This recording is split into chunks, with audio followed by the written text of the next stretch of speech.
Que se passe-t-il dans certains clubs de sport français?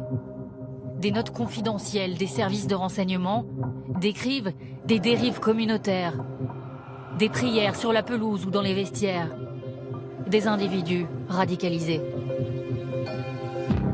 Nous avons enquêté pendant plusieurs mois sur ces clubs de sport amateurs, aux prises avec la religion. À Toulouse, un club de lutte est sous surveillance des services de renseignement. L'un de ses membres serait lié à la mouvance islamiste radicale. Un repli communautaire se serait installé dans le club. Nous avons demandé à filmer un entraînement, sans succès. Ce club, voici sa vitrine sur les réseaux sociaux. Il a été créé fin 2016 par les membres d'un ancien club dissous. Selon nos informations, depuis 4 ans, le nombre d'hommes licenciés en lutte dans l'ancien puis le nouveau club augmente. Le nombre de femmes a été divisé par 10. Julie s'est entraînée plusieurs fois par semaine dans ce club en 2015.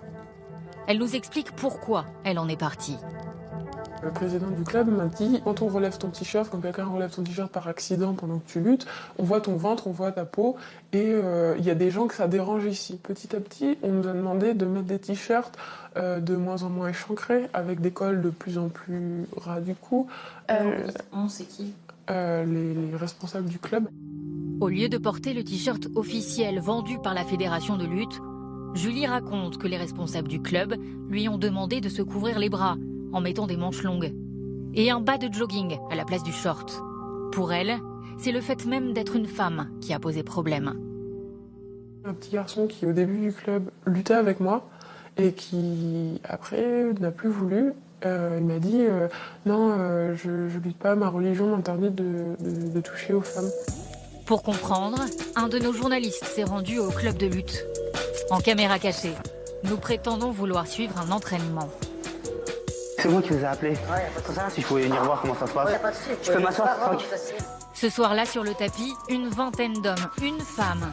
Ses jambes sont couvertes, ses bras, non. Nous interrogeons un des entraîneurs. Et c'est la seule femme ici? Ouais, c'est la seule fille. Qui combat avec la fille alors pour qu'elle progresse? Il y en a? Les petits? Ceux que ça pose pas de problème par rapport au deal. Ouais. Ils sont petits. Ouais. Et après, ceux qui sont pas musulmans. D'accord. Toi, tu luttes avec elle? Non. À l'issue de cette rencontre, nous sollicitons à nouveau le club, cette fois comme journaliste. Nous rencontrons l'un de ses membres. Il nous livre une version différente. Il dément tout communautarisme. Il affirme que la religion n'a pas sa place dans le club. Et alors elles peuvent lutter avec tout le monde, avec tous les lutteurs? Moi, je suis entraîneur de lutte, comme je vous ai dit. Moi, ma religion, c'est personnel. Je la vis chez moi. Et si quelqu'un vous dit je ne veux pas combattre contre une femme à cause de ma religion, vous respectez? On vous le dit ça dans votre club? Non, on ne le dit pas. Personne? Ça n'existe pas. Le club ne reçoit pas de subvention municipale. Les cours ont lieu dans une salle de ce gymnase, gracieusement mise à disposition par la mairie. Nous la contactons. Tout ce que vous décrivez était avéré, la ville prendrait ses responsabilités. Encore une fois, un gymnase, un terrain de sport, quel qu'il soit, n'est pas un lieu pour faire du prosélytisme, mais encore moins pour faire prévaloir la religion sur la pratique sportive, tout simplement. Repli communautaire, mixité mise à mal, radicalisation.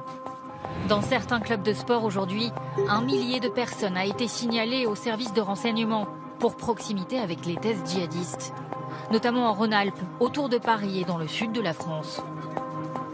Pour quelles raisons la religion s'immisce-t-elle dans le sport? Les services de l'État avancent une explication. Après le prosélytisme sur Internet, puis au travers des associations culturelles, les adeptes du salafisme ont stratégiquement ciblé les salles de sport. Le sport serait devenu un espace potentiel de recrutement pour cette mouvance radicale.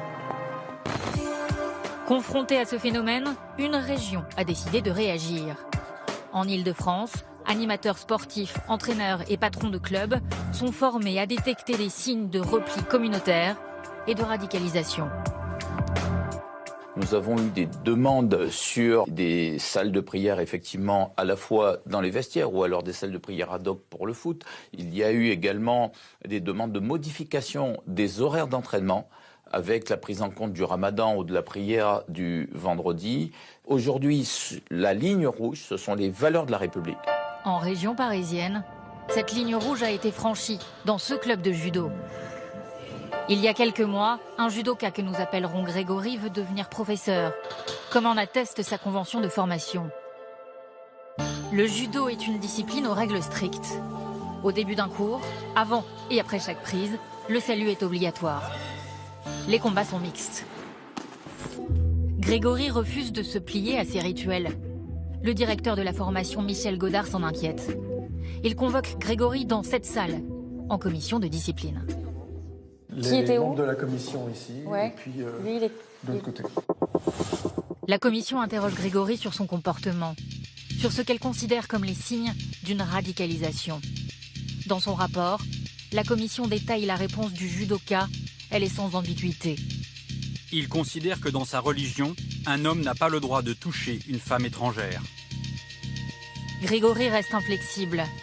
La commission décide de l'exclure de la formation de professeur de judo pour éviter tout prosélytisme sur le tatami. On pense qu'il va chercher l'adhésion d'autres, il va essayer peut-être de toucher d'autres personnes pour justement développer son mouvement, sa religion, comme il nous l'a dit. Donc on était inquiets. Nous avons souhaité rencontrer Grégory. Nous lui avons rendu visite à son domicile. Nous filmons en caméra cachée. Je suis journaliste à France 2. Désolé, je n'ai pas le droit de laisser un hommage. Je voulais savoir si vous aviez compris. Vous avez été exclu en fait. Il se passera ce qui se passera avec eux. Vous reconnaissez Non, j'ai rien à dire. Juste que chacun fasse ce qu'il a à faire. Moi, je continue à être ce que je suis. Vous leur en avez voulu, hein ? Ne me posez plus de questions, c'est terminé. Contactée, la ministre des Sports nous renvoie au nouveau plan anti-radicalisation du Premier ministre. Les cadres techniques des fédérations sportives, les éducateurs seront formés pour détecter les signes de radicalisation et les signaler au préfet.